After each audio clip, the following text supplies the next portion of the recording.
marked a milestone. CBS 4 News at 6 starts right now. This is CBS News Miami. Tonight at 6, we begin with a look at Next Radar Network, a cool but dreary day across South Florida. And taking a live look at a wet downtown Miami. The big question now, how long will the rain stay with us, and can we hang on to those cooler temperatures just a bit longer? Good evening, I'm Eliott Rodriguz. And I'm Lauren Pastrana. Next Weather is our commitment to keep you updated on what's next. CBS 4 Next Weather meteorologist Ivan Cabrera joins us now with what's next. Ivan. All right, absolutely. It looks different today, doesn't it? Yes, indeed. Outside, we have been seeing some rainfall there. We love to see Eliott and Lauren all the time, so fine with me. As we check in on the conditions here across South Florida, we will see rainfall, and I'll be back in just a few minutes to talk more about it, guys. All right.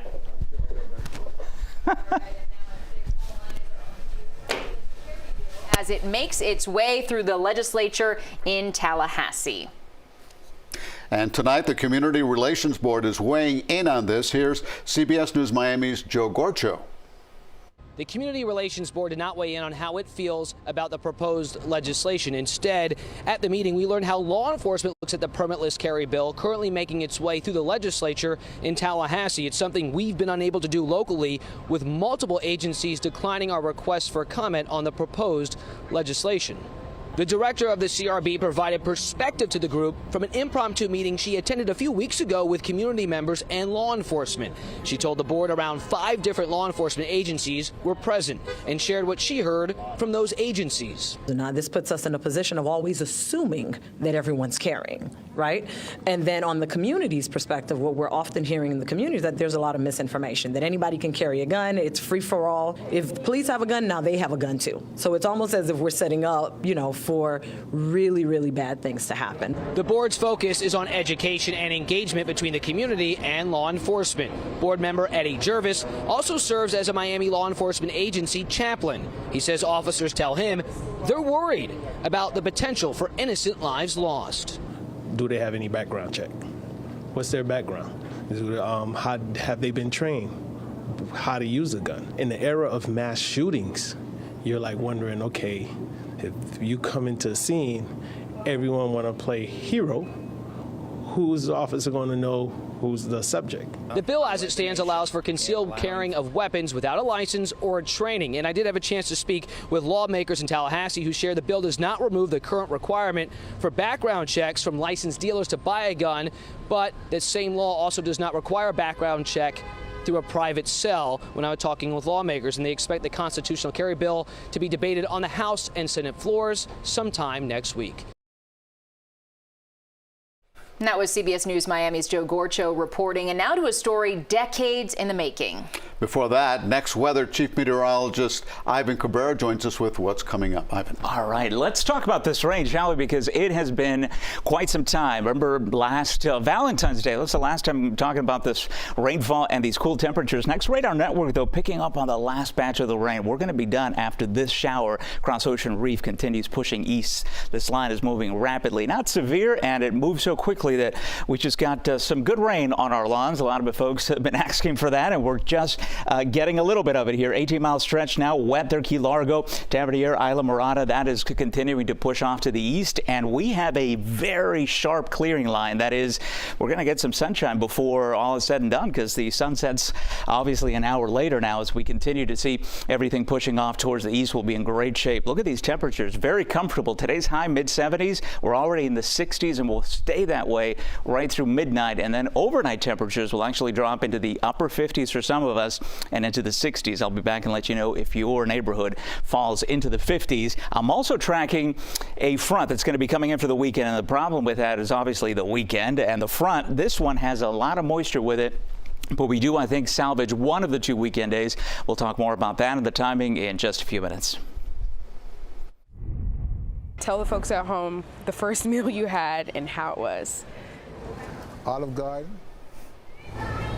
The appetizer was good, but I didn't like the shrimp. The taste of freedom after spending more than 3 decades behind bars. Sidney Holmes is enjoying his second day as a free man, and that tastes much better than shrimp. I can tell you that, I'm sure. CBS News Miami was there the moment that Holmes was released and reunited with his family on Monday. Yeah, that's the moment that was decades in the making. The emotional day was something his loved ones thought they'd never see after Holmes was wrongfully convicted and sentenced to 400 years. But tonight they're counting their blessings. Yeah, and we covered the story when it happened, but we have more for you tonight. CBS News Miami's Chelsea Jones sat down for a one-on-one with Holmes. Simple pleasures like coming here to the beach is what Sidney Holmes missed. So we came here today so he can enjoy it. Here's part of our conversation about life after prison. How does it feel to soak this all in? The smell of the ocean feels very good. Very good. Yeah, 34 years behind bars for something you didn't even do. How did you do it? Faith. You know, that's the only thing I had was faith. I know sooner or later somebody will understand and hear my cry. I kept myself busy. I educated myself. I did, culinary art skills, computer skills. I also got an associate degree in theology. You went in at 22. Do you remember how you were feeling 34 years ago when all of this happened? Angry, sad.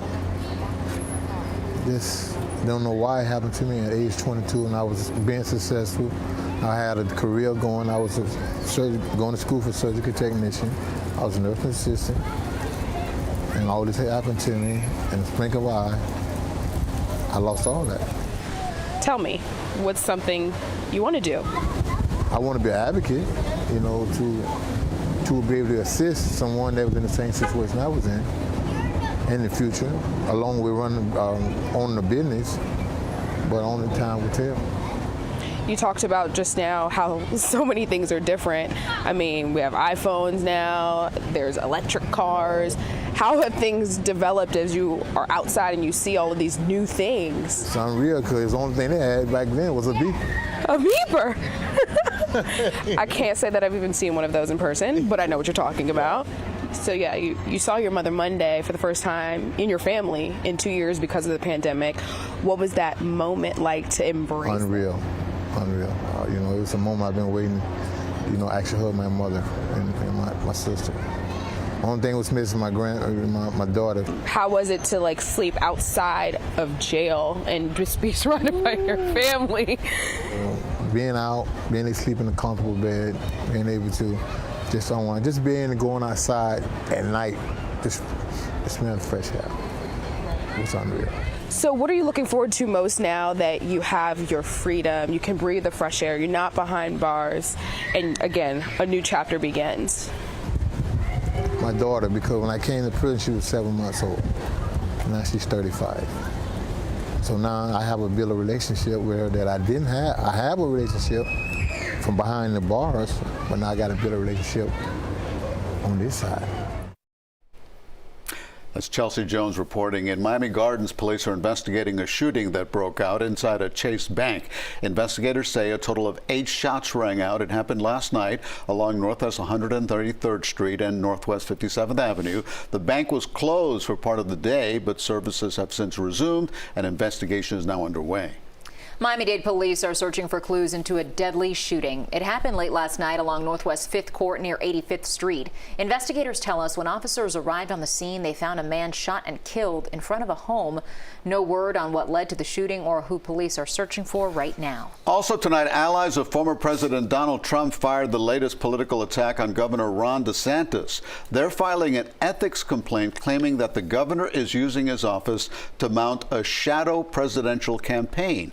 The draft of the complaint addressed to the Florida Commission on Ethics states that the governor's activity, including traveling to primary states, a book deal, and meeting with potential donors and campaign staff, quote, violates state and federal campaign finance laws. A fundraising group called Make America Great Again, Inc. made the announcement. DeSantis has not officially entered the contest for the Republican presidential nomination yet, but even so, he is one of the leading candidates.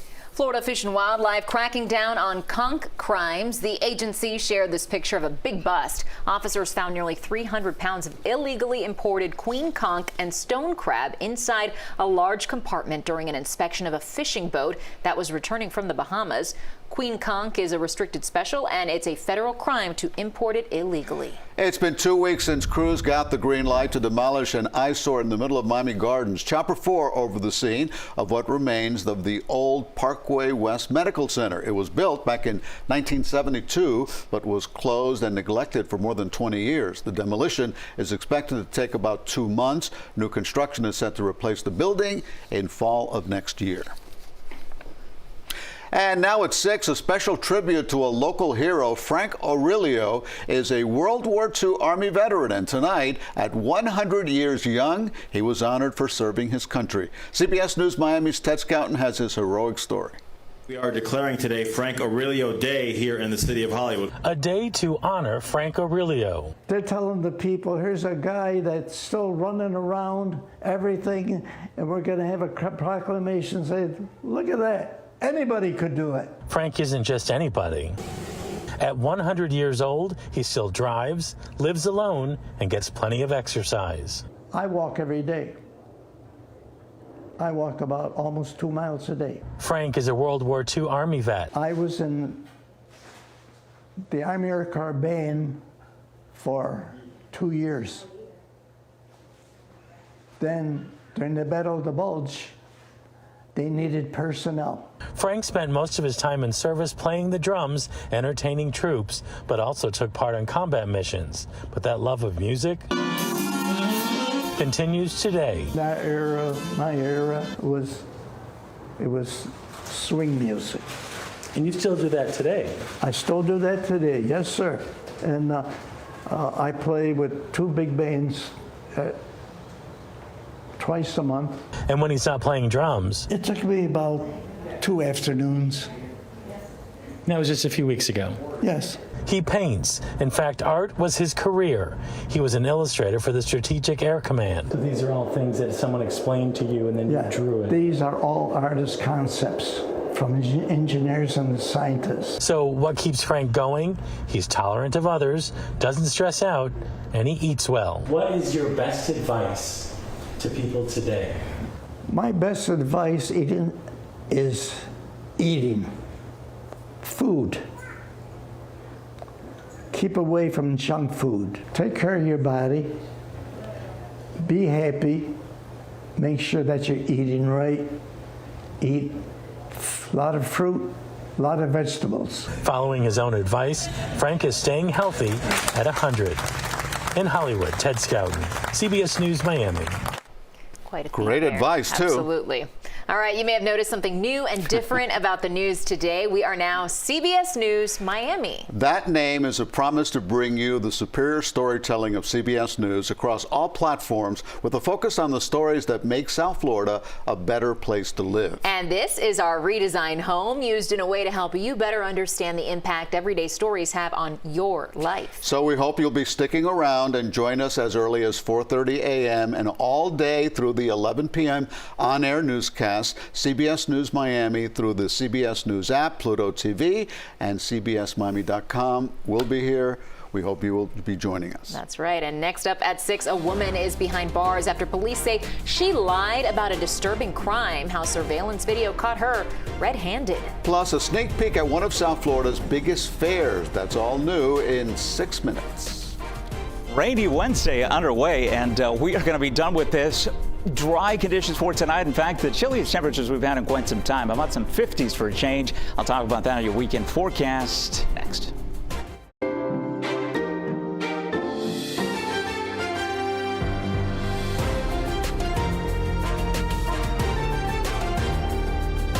This is CBS News Miami. A woman from South Dakota is in jail tonight accused of lying about being raped while visiting Florida. Police say Renee Skoglund called 911 from a hotel room in Hillsborough County. The 30-year-old told the operator she was attacked after she pulled over on a road to check her tires. Take a listen to her 911 call. Someone pulled up behind me and he shoved me in the back of my car. Okay. He put rope on my hands and my feet. But investigators say Skoglund bought the rope used in the alleged attack at a Walmart just 8 hours before. Police then followed her steps throughout the day using other surveillance video and found that her story did not add up. Police say Skoglund eventually confessed to lying about the attack after police showed her the evidence. A rush to the rescue after an elderly man found himself stranded in the middle of the ocean. The Hillsborough County Sheriff's Office shared this video of the moment rescue crews responded to the scene near Shell Point Marina. According to officials, the man suffers from the early stages of dementia and accidentally drove the boat into a sandbar. Crews launched a search by air and sea and eventually found his beached boat. The man was rescued and his boat was towed back to land. Always alerting, always tracking. This is Next Weather. Well, it looks and feels a little different in our studio, but also outside today with rain and cooler temperatures. We're hoping at least the cooler temperatures stick around a bit. Yeah, we could do without the rain, but you know, if it's cooled us down, we'll take it at least for now, right? In fact, I took your order and there it is.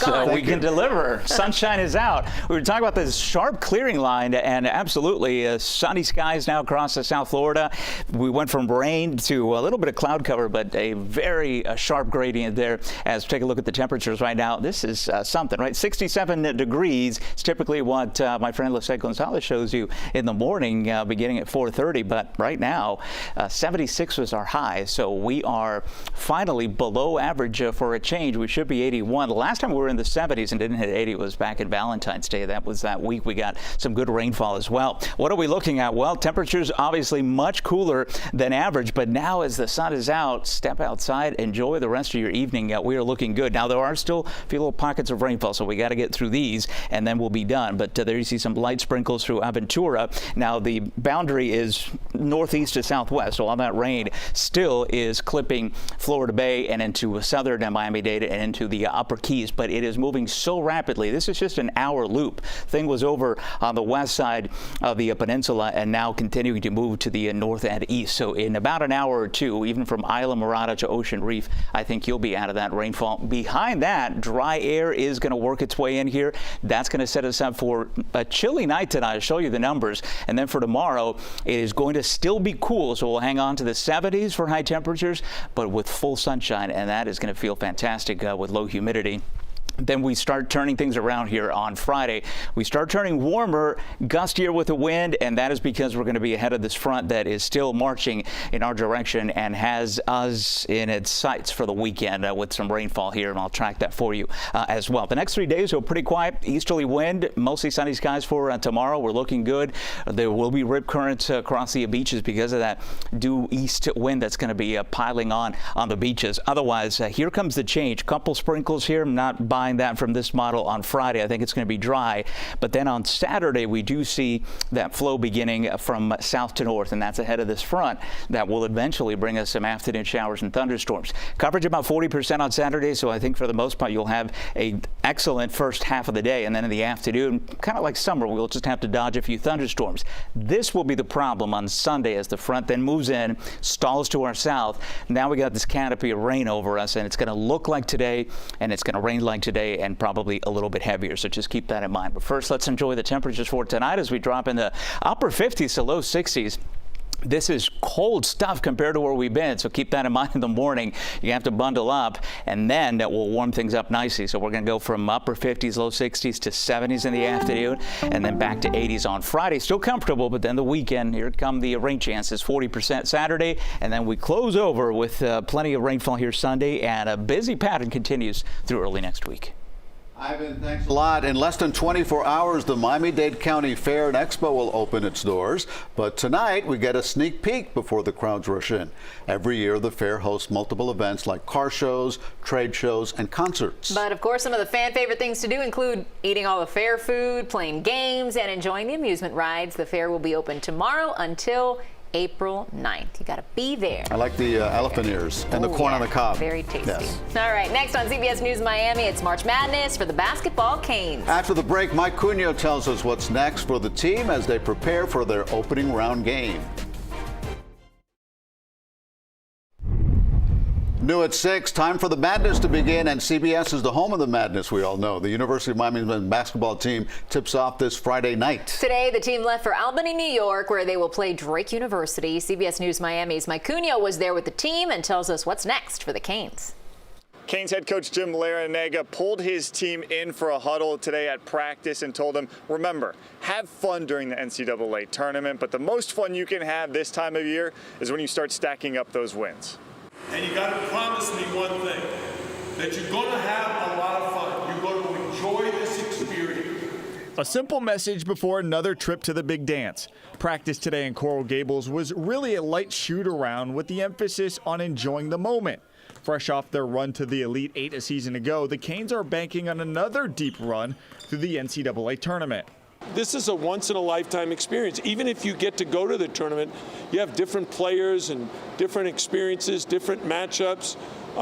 So you really want to enjoy this. You're only young once. And now we have an injury. Young, but not invincible. The team's best rebounder, Norshad Omier, rolled his ankle in the ACC tournament and has been receiving treatment around the clock. He put up shots today, but his status is still up in the air. His healing process is going by fast, and he's very dedicated to being in the training room and getting better. So just to see him out there with us, stretching with us, with the team, is a great sight.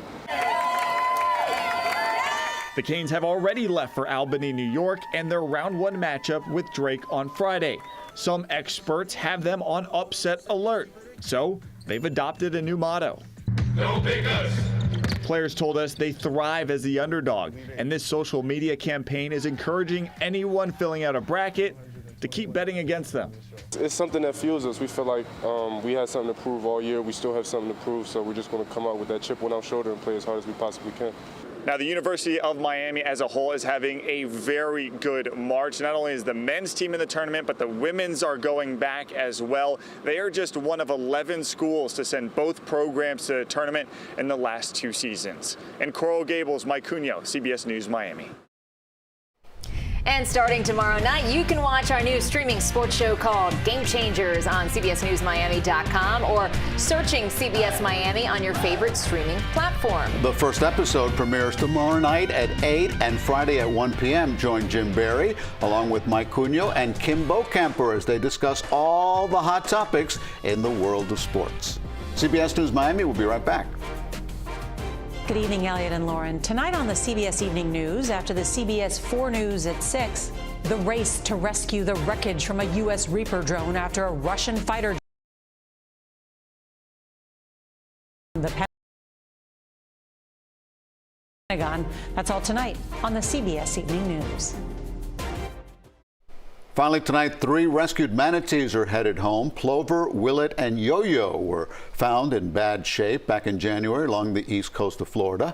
The FWC and SeaWorld joined together to help treat the gentle sea cows. And after receiving a clean bill of health, they were released in Edgewater yesterday. 2 of the manatees were outfitted with satellite tracking devices and marked with temporary grease markers so they could be found later for any possible checkups. We wish them well. Plus, Publix joined forces with Miami-Dade County Parks to participate in community service projects in honor of Publix Serves Week. Volunteers refreshed art installations at Homestead Bayfront Park and also took part in coastal cleanups at Crandon Park and Homestead Bayfront Park. Good job, Nice. Publix. And that does it for CBS News Miami, but the news doesn't stop. The CBS Evening News with Nora O'Donnell is next. And we're back in half an hour with the